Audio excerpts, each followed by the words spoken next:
devise de Magestar, c'est « rendre Christ visible ». Alors, ce que je vais dire vaut pour l'art pour Dieu. S'il y avait ce matin quelqu'un dans la salle qui se posait comme tenant juste de l'art en général, il va pouvoir me barrer. Hein. Je veux dire, mes propos sont acceptables dans les limites de l'art pour Dieu. Et mon objectif dans cet exposé, c'est d'essayer de donner un contenu à rendre Christ visible. Voilà, je me suis simplement moi-même posé la question, mais qu'est-ce que ça peut bien vouloir dire concrètement? Alors, qu'est-ce que je vais faire? Un exposé, je vais partir d'une œuvre d'art. J'ai choisi une œuvre que je trouve magnifique, une œuvre qui appartient à la tradition religieuse. Je vais commenter cette œuvre et à partir de mon commentaire de l'œuvre, je vais dégager 4 principes. Ils seront très clairs, les 4 principes. Ensuite, ces 4 principes, je vais les prendre et je vais les appliquer à 2 œuvres d'artistes de Magestar. Alors, ce sont 2 artistes que je connais, que j'aime, pour lesquels j'ai déjà écrit. Ils ne savent pas ce que je vais dire sur leur œuvre, donc je vais commencer par parler d'Antonin. Donc, Antonin a réalisé la couverture de mon livre et elle est trop belle, et j'aime trop le travail d'Antonin. Et le deuxième, c'est Michel, que j'ai rencontré au Bubble, et je vais donc parler d'une photo de Michel. Donc, ils ne savent pas ce que je vais dire de leur œuvre. Et après, donc, il y aura 2 parties, et après, je conclurai. Alors, l'œuvre religieuse, elle apparaît. Donc, elle s'appelle « Diptyque du Christ en croix ». C'est une œuvre de 1460. C'est le peintre Roger van der Weyden qui l'a peinte. Et si je l'ai prise, ce n'est pas du tout pour la démonter. Je trouve que c'est une œuvre fabuleuse et d'une modernité incroyable. Alors, j'introduis mon premier principe, qui est en même temps une fonction. Donc, je pose d'abord ce que j'appelle la fonction référentielle de l'œuvre. Ce n'est pas compliqué. Je dis tout de suite référentiel, ça veut dire que l'œuvre fait référence à quoi? À la parole. Vous comprenez? La parole, avec un P majuscule, la parole de Dieu. Vous y êtes? Fonction référentielle, l'œuvre fait référence à la parole. On est dans la peinture religieuse du passé. Et énormément de ces tableaux religieux, c'est ce qu'on pourrait appeler de la peinture narrative. Ils s'appuient sur des épisodes précis de la parole de Dieu, de l'Ancien ou du Nouveau Testament. En quelque sorte, ils illustrent la parole. Ici, on voit bien qu'on est dans l'épisode de la passion du Christ. Alors, si je pose la question, on est dans la peinture religieuse, on voit Christ. Alors, je pose la question, c'est ça, rendre Christ visible? Est-ce que rendre Christ visible, c'est montrer Christ? Lui donner un visage et un corps? Vous répondez quoi? J'ai entendu oui. Moi, je dis non. Je suis désolé. Quand je vois ce tableau, je ne vois pas Christ. Dans le temps de l'incarnation, Christ a été l'image visible du Dieu invisible. Oui. Mais ici, ce n'est pas Christ. Alors, la réponse que je donne, évidemment, rendre Christ visible, ce n'est pas représenter Christ. Par contre, rendre Christ visible, ce tableau renvoie à la parole. Et c'est ça ce que je dis. Rendre Christ visible, c'est renvoyer à la parole. C'est relayer la parole. Vous comprenez? La fonction référentielle, c'est relayer la parole. Bon, je pense que je me suis fait comprendre sur le point 1. Alors maintenant, je vais passer au deuxième point. Et je vais parler de la matérialité de cette œuvre. La fonction, elle va venir après. Je vais passer de la fonction référentielle à la fonction impressive, créer une impression. Vous me suivez toujours? Donc, fonction référentielle, fonction impressive. On est dans la matérialité de l'œuvre. Alors, la matérialité de l'œuvre, ici, c'est de la peinture. Ce n'est pas de la sculpture, ce n'est pas une vidéo, c'est de la peinture. Donc, on est vraiment... Maintenant, je vais aborder le côté pictural. Je vais parler de la peinture en tant que peinture. première chose que je vois et qui me frappe, parce que je trouve qu'il y a une modernité extraordinaire, et tout ça, ça parle aujourd'hui. Là, je parle des moyens qu'on peut utiliser. On voit bien qu'il y a une structuration de l'espace. Elle est fabuleuse, cette création d'espace. Vous avez le bas, la terre, vous avez le haut, le ciel, et entre les deux, vous avez cet étrange mur. Il est bizarre, ce mur, hein, mais il est fabuleux, sur lequel est tendue cette toile rouge. Alors, ce décor, de manière évidente, vous voyez qu'il n'est pas fidèle à l'Évangile. Vous êtes d'accord? Vous connaissez les textes de la Passion. Il n'a pas du tout imité, le peintre ici, il ne s'est pas du tout inspiré des textes des Évangiles pour reproduire le décor de la Passion du Christ. On voit qu'on est dans une pure création. Là, l'artiste est vraiment, là, c'est le champ libre. Là, c'est plus la tête. Votre domaine à vous, c'est la main, d'accord? Nous, on parle beaucoup de la tête. Vous, c'est la main. Mais là, on voit, il y a une main opérante. On voit vraiment, il y a une liberté d'action qui est extraordinaire dans la création de cet espace, déjà. Deux, alors, les dimensions. Donc, moi, je suis sensible à vraiment regarder les jeux. Donc, je crois que toute la partie droite, on est sur la verticalité, l'axe de l'éternité, la résurrection. Hein, ce mouvement est donné par les bras du Christ, alors que le bas, vous voyez l'os qui introduit la dimension d'horizontalité de l'humain, je pense. Hein. Donc, on sent vraiment un jeu sur les directions, l'horizontalité, la verticalité. Et sur l'autre partie du tableau, on a une curieuse impression de chute. On a l'impression que Marie est en train de tomber. Et Jean, lui, on est plutôt sur un mouvement de montée. Bon, qu'est-ce que je dis là?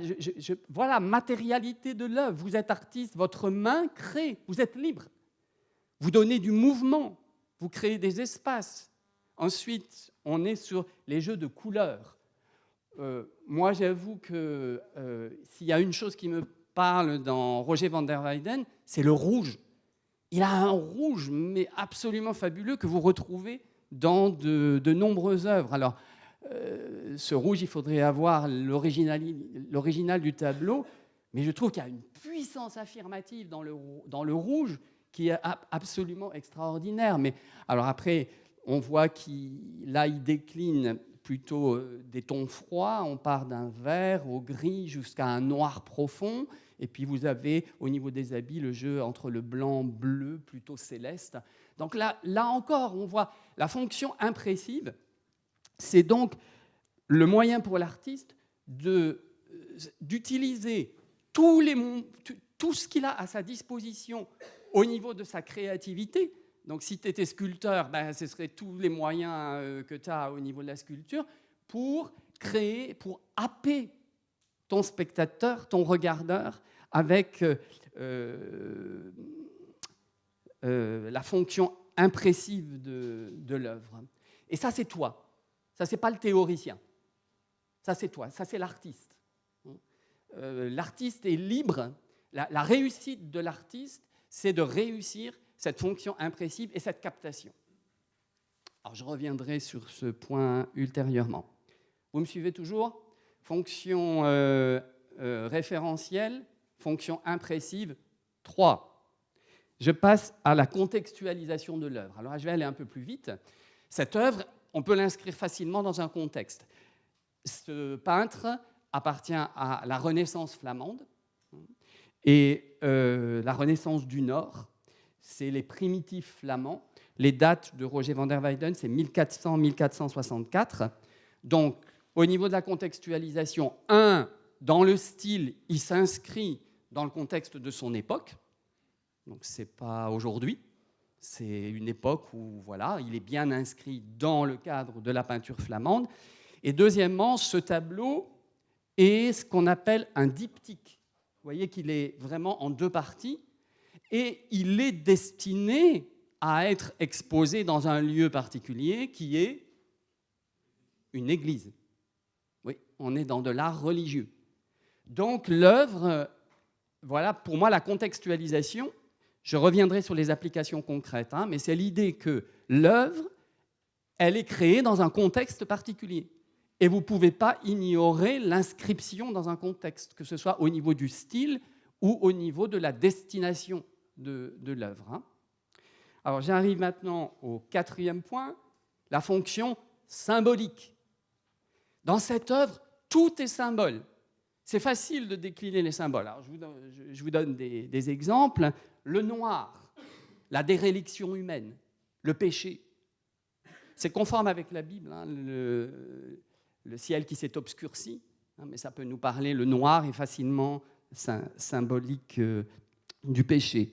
Le rouge, en contraste terrible avec le noir. Le rouge me parle du sang rédempteur de Christ. La terre me parle de l'aridité du sol humain, l'homme tiré de la terre, avec d'ailleurs les os. Le crâne est un symbole d'époque. Le crâne et l'os, c'est évidemment la mortalité de l'homme, la condition mortelle, le peu de choses qu'est l'homme tiré de la poussière.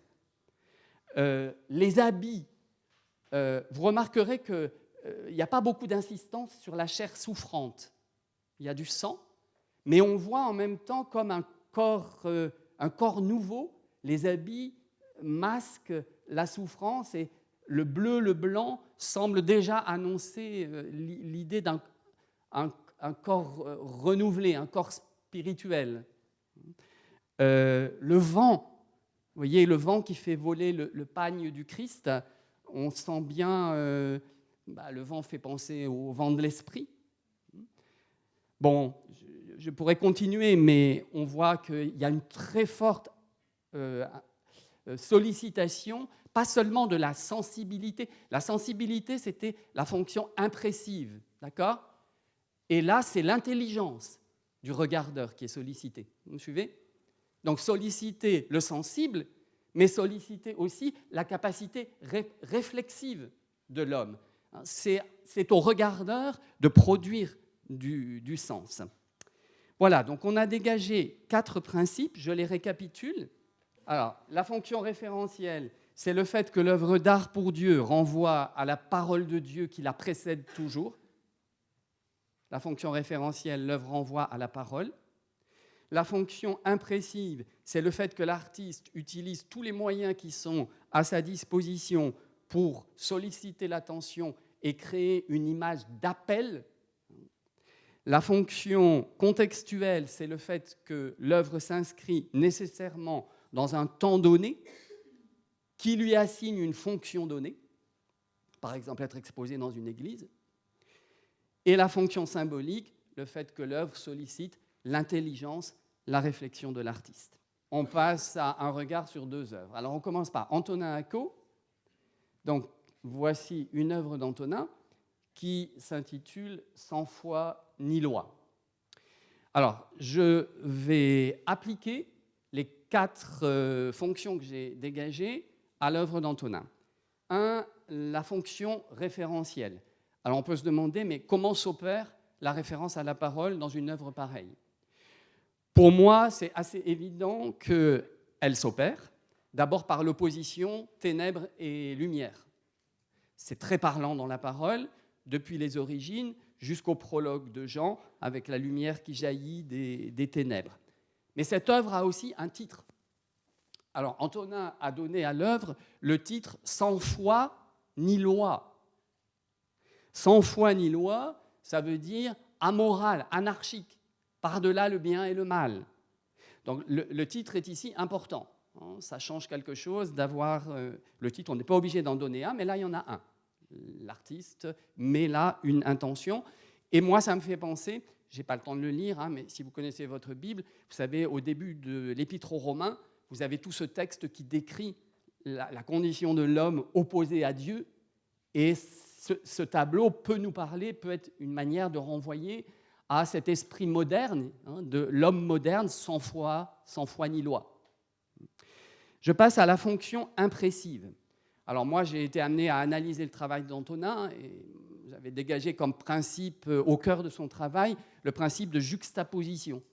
Et ça fonctionne ici puisqu'on voit qu'il a juxtaposé. Alors, c'est étrange, on pourrait croire qu'il s'agit d'une photographie sur laquelle il aurait superposé une partie de peinture. En fait, ce n'est pas le cas, ce n'est pas une photographie, c'est 2 parties peintes, mais on a bien, ça c'est une marque de fabrique d'Antonin, la juxtaposition d'éléments. Il joue beaucoup sur les contrastes, et les 2 parties, on voit bien qu'elles entrent en écho, voire en opposition, ou en complément l'une avec l'autre. Et puis, on a aussi une autre marque typique d'Antonin, donc c'est la ligne. Si vous regardez dans beaucoup d'œuvres d'Antonin, on a cette ligne. Alors moi, je lui ai donné un nom dans un texte que j'avais écrit. Moi, j'appelle ça la ligne joie, parce que je trouve qu'Antonin, il a une ligne affirmative. Et effectivement, quand on passe d'une œuvre à une autre, on voit bien, pour moi, l'authenticité de l'artiste, elle est dans le style. Et là, je reconnais bien, il y a un style Antonin. Je vois bien qu'il a mobilisé ce qui fait Antonin pour créer cette œuvre. La fonction contextuelle, 3. Alors, je crois que ce soit conscient ou pas, ça, ce n'est pas le problème de l'artiste. Le problème de l'artiste, c'est qu'il crée. Il ne réfléchit pas forcément, il crée. Donc, il s'inscrit, consciemment ou pas, dans la modernité. Pour moi, là, on voit bien, c'est une œuvre moderne. Pourquoi je vois l'inscription, le noir et blanc me rappelle des artistes comme Pierre Soulages. Je retrouve dans cette œuvre, au niveau de la modernité, la technique de la juxtaposition, la fragmentation, elle est au cœur du moderne, ou bien encore le choix d'un certain dépouillement. Donc, tout ça fait que, quand on regarde, on voit bien, on est dans de la peinture qu'on peut qualifier de peinture moderne. Je termine pour ce tableau avec la fonction symbolique. En quoi est-ce qu'il y a appel à l'intelligence et à la réflexion ? Par le noir et blanc, qui forcément nous prend, évoque le bien, le mal, une lutte fondamentale au niveau de l'humain. On sent bien avec le titre « Sans foi ni loi » que ça nous parle de la condition humaine. Je vois aussi ce blanc qui est décliné de telle manière que ça ressemble à des flashs ou à de l'orage, et du coup, ça peut être interprété. Là, on est dans le domaine des interprétations, mais on peut penser aux épreuves de la vie. En tout cas, on sent qu'on est dans l'humain, dans une peinture métaphysique qui réfléchit la condition humaine. Vous pourriez amener d'autres interprétations. Là, on est dans la fonction symbolique. Je vous donne ma lecture de l'œuvre. Alors, j'ai fini pour Antonin. Vous voyez, ça marche. J'ai décliné les 4 principes et ça marche bien. Donc, au bout de cette traversée, je récapitule et je reprends ma question « Rendre Christ visible ». Comment c'est possible ? Alors, avec la fonction référentielle, je dis que rendre Christ visible, c'est faire entendre la parole de Christ. D'accord ? Rendre Christ visible, fonction référentielle, faire entendre la parole de Christ. Avec la fonction impressive, rendre Christ visible, c'est toucher le cœur du regardeur, la sensibilité. Ça marche ? 3. La fonction contextuelle, rendre Christ visible, c'est faire percevoir Christ pour aujourd'hui. Vous ne pouvez pas ignorer le contexte. Un artiste dans l'art pour Dieu, il n'est pas autarcique. C'est-à-dire, il n'enferme pas le regardeur dans son œuvre, dans son moi à lui. Forcément, vous êtes dans une adresse et vous devez tenir compte à qui vous vous adressez. Et enfin, la fonction symbolique, c'est rendre Christ visible, c'est amener une réflexion bien orientée en Christ. Le mot de la fin. Dans le contexte de l'art pour Dieu, l'artiste n'est pas le seul maître à bord. L'artiste est d'abord un disciple de Christ. Et son être en Christ doit le conduire à rechercher une cohérence entre sa foi et sa démarche de création, à exercer une cohérence et une responsabilité. Voilà, merci.